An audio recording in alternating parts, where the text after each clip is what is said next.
Hey guys, welcome back. It's Wednesday. Time for another Wednesday options update video. I have a lot of ground to cover in this video, so we're just going to get right into it. If you notice from the title, dividends matter, taking some losses, offsetting some wins, lots of changes, a lot of movement for as much profit as we made this week, but it's all good. Want to talk about dividends and how they play in options and things to look out for.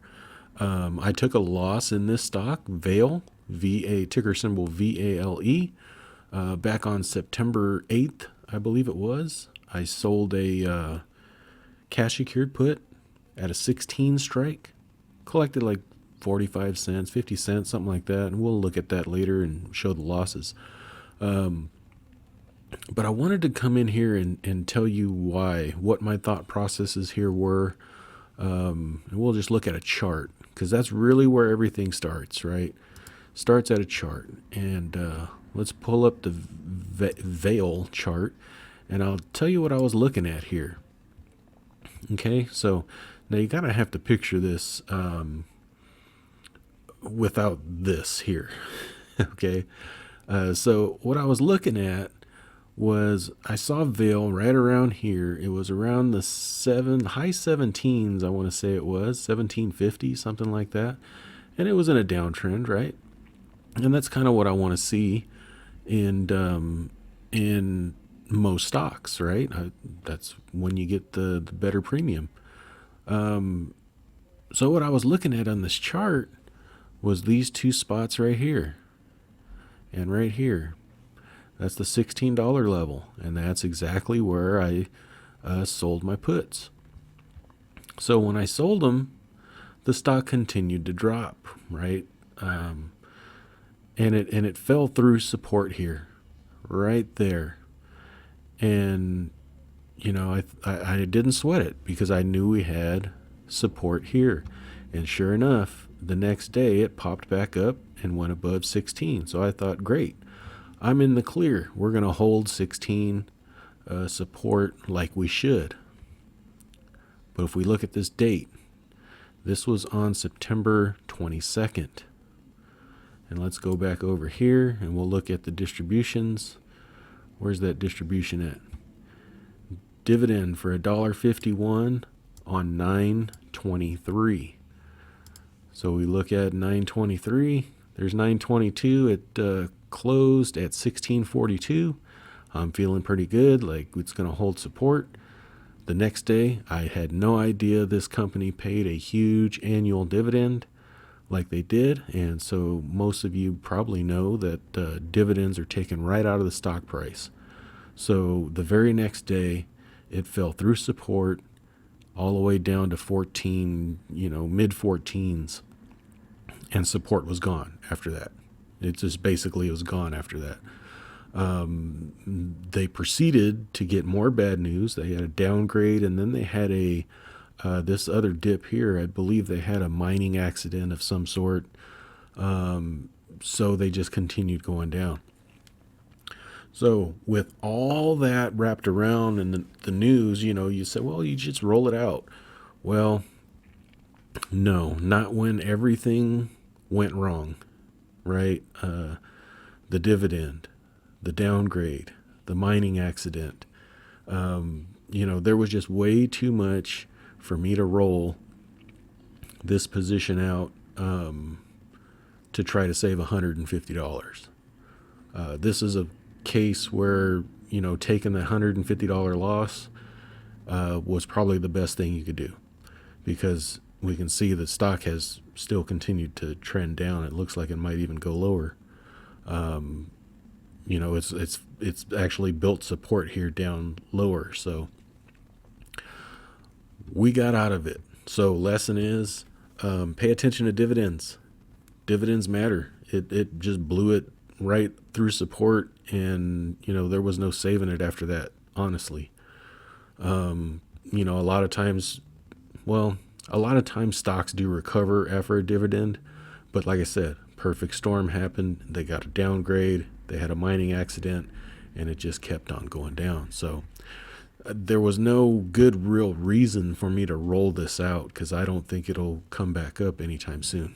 And it might, but from what I see from the news and from what I see, I think I think I'm done with Vail.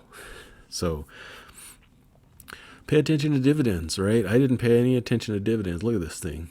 18.5% annual dividend yield trailing 12 months, I believe it is. You can't fight that. So that's Vail. Wanted to cover that and why dividends matter.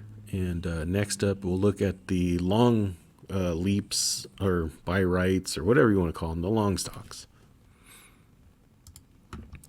So finally exited SoFi. So I took losses on some puts because SoFi had a nice run up. And so if you look down here, I had 4 covered calls, one expiring on the 22nd, one expiring on the 29th at an 18 strike. I bought those back for $235 and $245 respectively, realizing a loss of $393 and $395 on those 4 contracts. But we ended up selling the stock out for $20.29. So overall, since June 22nd, we pocketed $328.23 net in options premium, and we collected $816 net in stock appreciation. Total profit of $1,144.23 on this position. 15.67% cash on cash return since June 22nd. So that's almost 4 months. So not a bad turn for SoFi. Now, I did something here and I wanted to see what would have happened if I had bought in SoFi, just bought the stock on SoFi and sat on it from June 22nd. And that's what this little buddy here is.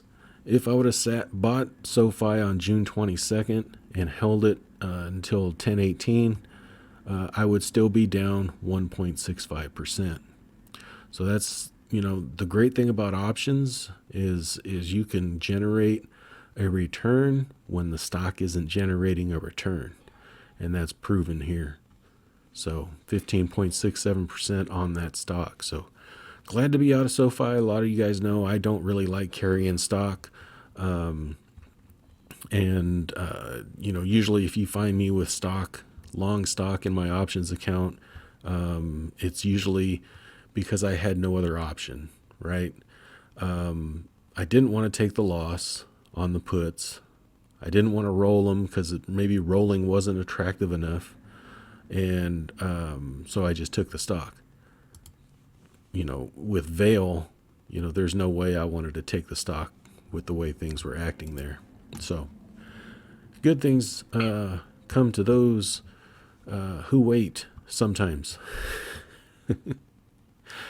And I also had Axle. I didn't even put this in my options tracker, but I had 100 shares of Axle assigned to me at $9, and I sold a call out to October 15th at a 9 strike, so that got called away from me.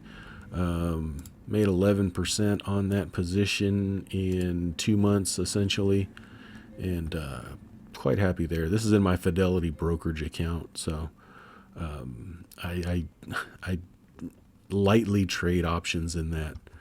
So sometimes it gets missed here in the options tracker, but AXL exited with a profit and happy with it.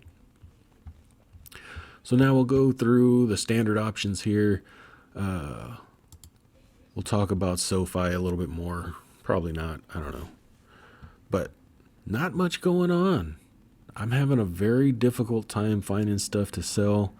And I need to, because you'll see on the next page when we talk about premium cooking how light I am running right now. But since 10/13, which was last Wednesday, till Tuesday close, this is all I've done. I sold a Bed Bath & Beyond, 13 strike, collected 60 cents. Let me hide these fees because I don't like this. I do this every time. I forget to hide this. Fees are irrelevant. Collected 60 cents or $60 on one contract of Bed Bath & Beyond out to November 26th. Jets, which is the airline ETF, I sold a 22 strike, 2 contracts, collected $51 a piece on those. Rick, which is RCI Hospitality, which is basically nightclubs, I sold 1 contract at a 60 strike, collected $90 on that one. I did a put spread last Friday on TNA, and that is the Russell 2000 3X leveraged ETF. I like this one, but I like doing a spread on it. So I did a 70-55 spread. So I sold the 70, bought the 55 for a net credit of about $1.20. Is that what that is? I don't know, somewhere in there. And that goes out to November 26th. Monday, I was able to sell a couple of ARC Gs at a 66 strike. Collected 75 cents for 2 of those. I almost took that off today because it was almost 50% in profit already in just the one day. But I didn't. I'm gonna let it bake because I really don't have nothing else to put on. So I'm kind of letting stuff sit a little bit longer. And then this one was funny. If you're in the Discord, you probably saw it, but I intended to do a PMCC on Kimberly Clark. Kimberly Clark has been beat down pretty good. It's sitting at 52-week lows. I may actually re-enter this thing tomorrow. Who knows? But I meant to do a PMCC. That was my whole intention. So I bought a leap out to January of 2024 at a 90 strike, and I paid $38.90 for it. So the break-even price there, $128.90. I turned around, sold the covered call, with a 11.26 expiration at a strike price of $131, collected $2.15. For some reason, I decided to close the the leap and got $39.40 for it like 2 hours later, so I profited $49.40, but I lost $25 buying that covered callback. So, $23-24, whatever it was. It paid for my wife and I's lunch that day, today, actually. So that was nice. I should have let it go on. And hopefully Kimberly Clark's having earnings pretty soon.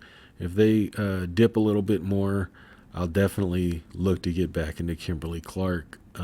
They're sitting at 52-week lows, and it's probably a good opportunity, in my opinion. So now we'll look at what we closed. We closed a bunch of stuff, actually, from 10/14 on. We closed a lemonade put. I had a 60 strike there for 29 cents. Profited almost $76 there. Ex-US Steel, I exited this thing right on time. 40 cents. I got, made $24 on that one in 31 days. That thing fell through the floor the very next day, so I got out of that one right on time. Art K I bought back for 30 cents. Made about 70% on that one in 20 days. Made $81. My Dutch Bros, that one was a quick one. Bought that one back for 25 cents, made $54 in 9 days, and that thing has just kept on running. Would have been nice if it would have got down here and got assigned to that, but so it looks like Dutch Bros is going to be one of those ones for me that's just kind of one and done, because I believe it's way overvalued here at 64, and unless I can get some premium down at the 30-35 range, I'm probably done with Bros now for a while. And there's that Vail put that I took a loss on, exited at $1.25, lost $153.59 in 37 days. Went through that one. Rocket, I had a Rocket call expire. I didn't put that in there in the buy rights section, but that's okay. Expired, worthless. I let it expire. So realized the entire profit of 2031. Those SoFi calls where we took the loss on the calls. Coles, bought that back for 40 cents, so about 60 cents profit, 54 bucks in 34 days. There's those other set of SoFi calls that we realized the loss on. Big Lots, bought those 2 contracts back for 20 cents, so that's about, what, 60%? Made 80 bucks there in 18 days. Bought back my QYLD for 14 cents, so made 29 bucks there in 2 weeks. Another ARK I bought back today, 31 cent exit price, so made 97 bucks in 11 days on that one. And then there's those KMB leaps. So pretty busy closing stuff out. These look like losses because of this, the SoFi thing, but that was offset by the stock being sold. So I calculated everything correctly, I believe. So let's take a look at premium cooking. Finally. Now, premium cooking, you'll look here from 1013 to 1019. I closed 13 positions. And the net profit for everything, that includes selling the SoFi stock, realizing the losses on Vail and the SoFi calls and all that stuff, ended up with a net profit of $455.82 for the week. And I only opened up 6 positions for $538.37. So I only sitting at $2,138.53 in premium cooking. Doesn't look like, I doubt I will make I try to make at least $2,000 a month, and I really don't think I'm going to get there. I really need to find some stuff to put on. I really do. And it's kind of, I don't like the pressure. I don't like, the pressure of, I need to put stuff on, right? Because if something just doesn't look attractive, I don't want to put it on. I don't want to put it on just, because I need to hit a goal, if that makes any sense. I need it to be right. So if I don't hit it, I don't hit it. No big deal. But you see right here on maintenance margin here and buying power used, net liquidities up to $114,500.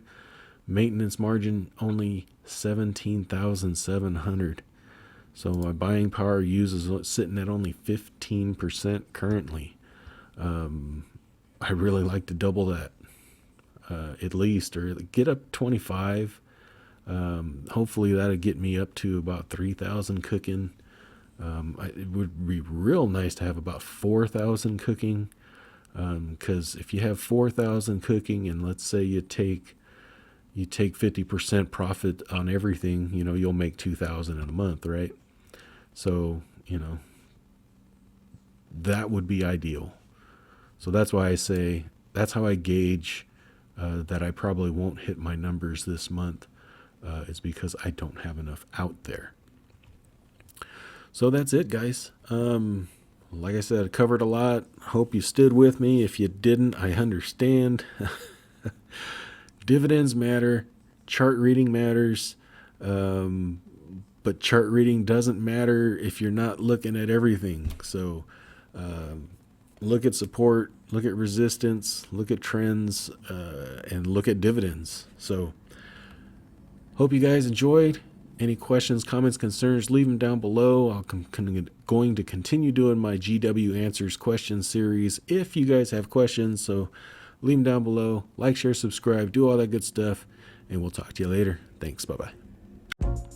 I am not a financial advisor.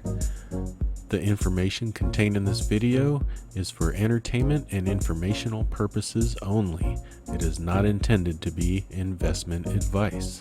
Please seek a licensed professional for any investment, tax, or legal advice. Thank you.